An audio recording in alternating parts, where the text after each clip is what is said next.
জরুরি বিষয় হয়ে দাঁড়িয়েছে। রাসূল সাল্লাল্লাহু আলাইহি ওয়াসাল্লাম বলেছেন, যেমন একটা সময় আসবে হাতে জ্বলন্ত আগুন রাখা যতটা কঠিন না হবে, তার চাইতে মানুষের ঈমান টিকে রাখা কঠিন হয়ে যাবে। সেই সময়টা কিন্তু এখনই এসে গেছে, ঠিক কিনা বলেন? বর্তমান সমাজে, বর্তমান জামানায় হক কথা বলা কঠিন হয়ে গেছে। হক কথাটা বলা কঠিন হয়ে গেছে। এই জন্য যারা ঈমানদার তাদের ঈমানকে খাঁটি করতে হবে, মজবুত করতে হবে। আল্লাহ রাব্বুল আলামিন وَيَا أَيُّهَا الَّذِينَ آمَنُوا اتَّقُوا اللَّهَ حَقَّ تُقَاتِهِ وَلَا تَمُوتُنَّ إِلَّا وَأَنتُم مُّسْلِمُونَ। আল্লাহ রাব্বুল আলামিন বলেন, হে ঈমানদারগণ, তোমরা মৃত্যুবরণ করিও না, খাঁটি মুসলমান না হয়ে তোমরা কবরে আসিও না, তোমরা মৃত্যুবরণ করিও না। তাহলে আমরা মুসলমানের ঘরে জন্মগ্রহণ করলাম, মুসলমান দাবি করলাম, তারপরেও আবার আল্লাহ রাব্বুল আলামিন বলতেছেন, হে ঈমানদারগণ, তোমরা মুসলমান না হয়ে মৃত্যুবরণ করিও না। তাহলে আমাদের ঈমানের কি আছে? এখনো ঘাটতি আছে। ঈমানকে আমাদের কি করতে হবে? মজবুত করতে হবে, শক্ত করে আঁকড়ে ধরতে হবে। আর এই ঈমান মজবুত করতে হলে সেটা কি করতে হবে? শিক্ষা গ্রহণ করতে হবে, ইলম অর্জন করতে হবে। ইলম অর্জন করা ছাড়া, ইলম শিক্ষা করা ছাড়া ঈমানকে মজবুত করা যাবে না। এই জন্য ঈমান মজবুত করতে হলে কি করতে হবে? ঈমানকে খাঁটি করতে হবে, মজবুত করতে হবে, ইলম শিক্ষা করতে হবে।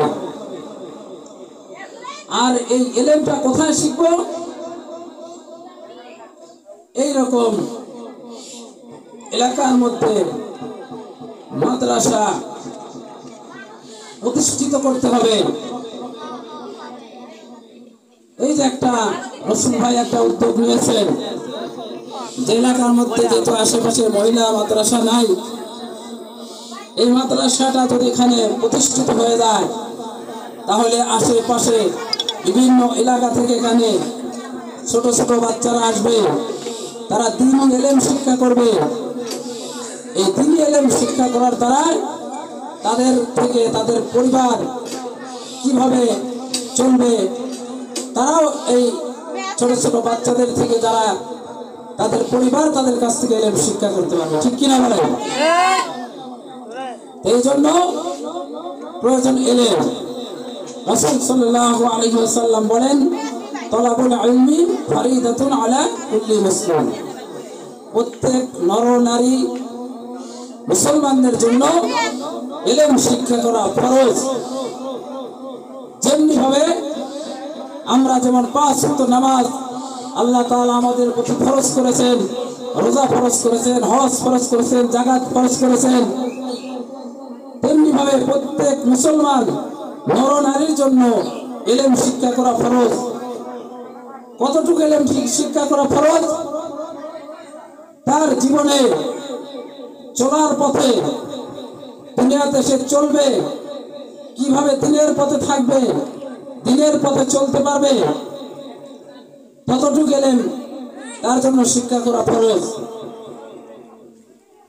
ইলম যদি শিক্ষা না করা যায়, তাহলে নামাজের যে নিয়ম কারণ, কিভাবে আমরা নামাজ পড়ব, কিভাবে নামাজ পড়তে হয়, কিভাবে নামাজের হক আদায় করতে হয়, পিতামাতার যে একটা হক সেটা কিভাবে আদায় করতে হয়, স্বামীর একটা হক সেটা কিভাবে আদায় করতে হয়, রোজা হজ যাকাতের একটা হক সেটা কিভাবে আদায় করতে হয়, এগুলো যদি আমরা না শিক্ষা করি তাহলে এগুলো আমরা কি করব? জানতে পারবো না। এই জন্য একজন মুসলমান নরনারী দুনিয়াতে কিভাবে চললে তার জীবন জিন্দেগি কোরআন হাদিস মোতাবেক চালাতে পারবে, অতটুকু এলেম সবার জন্য শিক্ষা করা ফরজ। এই এলেমগুলো আমরা কোথায় শিখবো? এই জন্য প্রতিষ্ঠিত করতে হবে মাদ্রাসা। এই মাদ্রাসা যখন প্রতিষ্ঠিত হয়ে যাবে তখন এই মাদ্রাসা থেকে অনেক ছোট ছোট বাচ্চারা, মহিলারা কোরআন হাদিসের এলেম শিক্ষা করতে পারবে। আর এই এলেমটা কি জিনিস? যে ব্যক্তি কোরআন হাদিসের জ্ঞান অর্জন করে সেটাকেই বলা হয় এলেম। এই জন্য আমরা কি করব? এই মাদ্রাসা সহযোগিতা করব, শ্রম দিয়ে, অর্থ দিয়ে, যে যেভাবে পারি সহযোগিতা করব। সহযোগিতা করলে কাল কিয়ামতের দিন এটাও আল্লাহ তাআলা একটা আমাদের নাজাতের জরিয়া করে দিতে পারে। কারণ কিয়ামতের দিন আল্লাহ রাব্বুল আলামিন একটা ওসিলা তো খুঁজবেন। যে ব্যক্তি ভালো কাজে সহযোগিতা করবে সে তার থেকে নেকি পাবে, আর যদি কোনো ব্যক্তি খারাপ কাজে সহযোগিতা করে সে ওই খারাপ কাজে সহযোগিতা করার কারণে সে ব্যক্তি গুনাহ করার কারণে ওই গুনাহ থেকে সে গুনাহ পাবে। এই জন্য আমাদের ভালো কাজে সহযোগিতা করা দরকার আছে না নাই?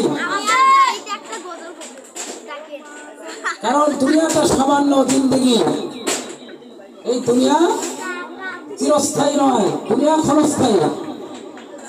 সবাইকে মৃত্যু বরণ করতেই হবে, এতে কোনো মাপ নাই। মউত কাসিম কুল্লু নাফসিন শারিবুল